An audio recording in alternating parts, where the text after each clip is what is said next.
자, 그리고 2017년에 서울시에서 이렇게 출제됐던 문제를 보시면은 이것도 18세기 때 영국의 자연풍경식과 관련된 글과 관련된 내용들이거든요. 왜냐하면 토피아리라고 하는 게 정형식 정원의 대표적인 그 어떤 심벌이라고 해야 되나요? 그러니까 꼭 정형식 정원 하면 토피아리 어떤 형태로 다듬어 놓는 거. 그래서 그런 게 들어가게 되는데 이제 그것에 대한 비판한 글을 이제 이렇게 알렉산더 포프가 이제 이렇게 기고를 했습니다. 그래서 그거에 관련된 내용 그리고 한양 도성하고 경복궁에 관련된 문제 이거 같은 경우에도 복합적인 문제이거든요. 그런 문제들.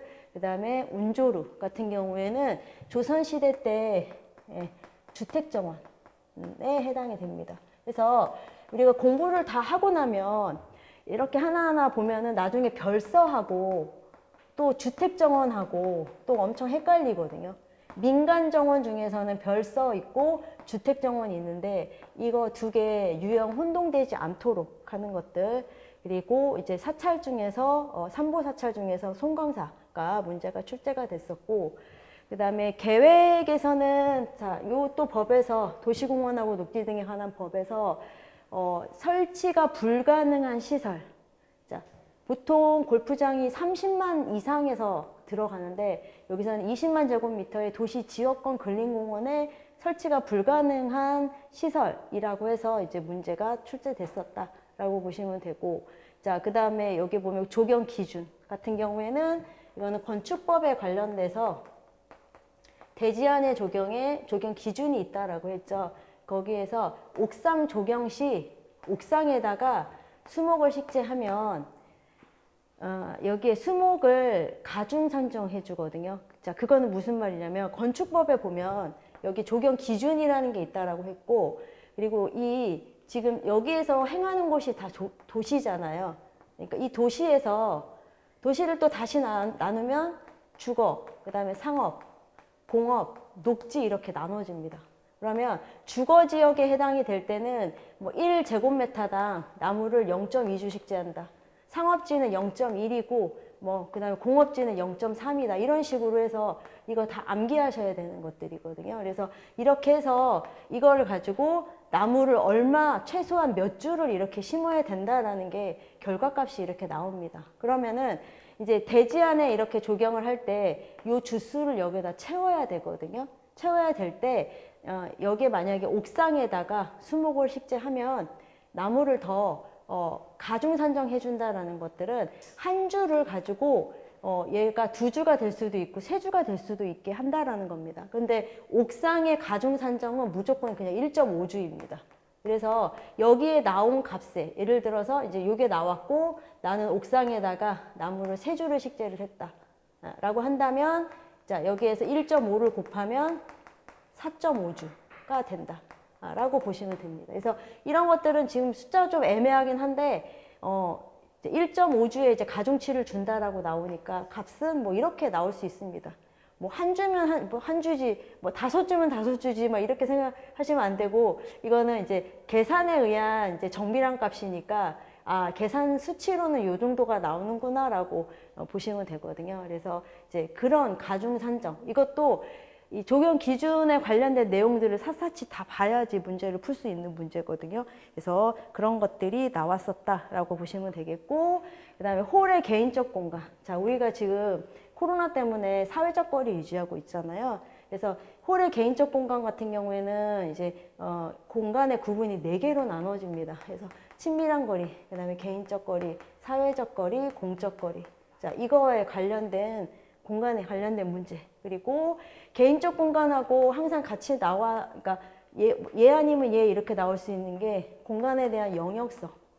연계에서도 나올 수도 있고 하니까 그런 부분들 참고해 주시면 되고 자, 그 다음에 조경 설계 기준에서는 어린이 놀이시설 아까 앞에 조경 설계 기준의 운동시설 같은 경우에 자주 이렇게 쉽게 문제 낼 수 있는 유형들이거든요. 그런 것들처럼 어린이 놀이시설도 그렇습니다. 그래서 자, 이런 내용들이 나왔었다라고 보시면 되고요. 자, 그 다음에 식재 같은 경우에는 방화 식재.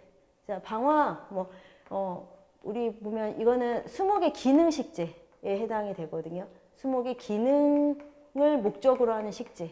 자, 여기에 보면 녹음이라든지, 그 다음에 방화, 방풍 이런 것들이 여기에 들어갑니다.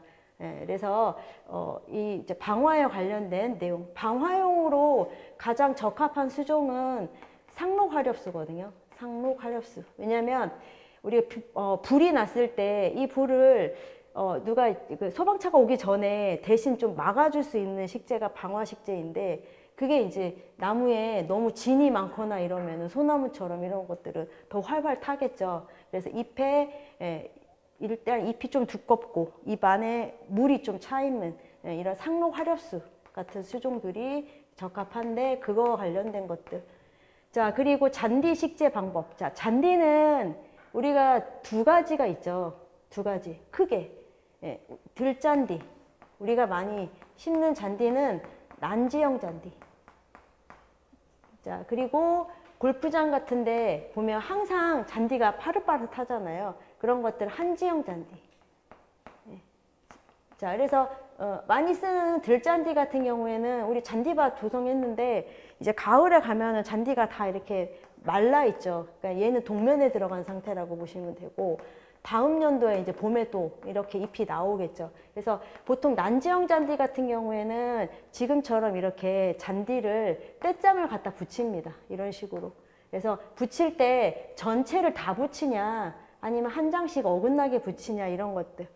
이제 이렇게 해서 문제가 출제가 된다라고 보시면 되고, 한지형 잔디 같은 경우에는 우리가 항상 이제 골프장 같은 경우에는 그 경관을 유지해야 되잖아요. 잎이 항상 있어야 되겠죠. 그래서 한지형 잔디는 주로 파종을 합니다. 얘는 씨 뿌린다고 보시면 되거든요.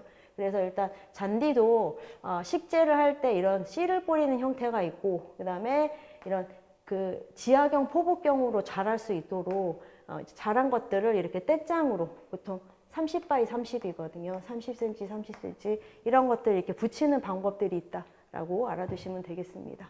자, 그리고 소나무과에 관련된 문제들은 뒤에도 계속 나오거든요. 소나무과는 진짜 중요합니다. 학명까지 다 외워주셔야 되고, 자, 소나무과가 이제 보면 잎이 2개씩 나는 거, 3개씩 나는 거, 5개씩 나는 거. 우리가 오엽송이라는 건 없거든요.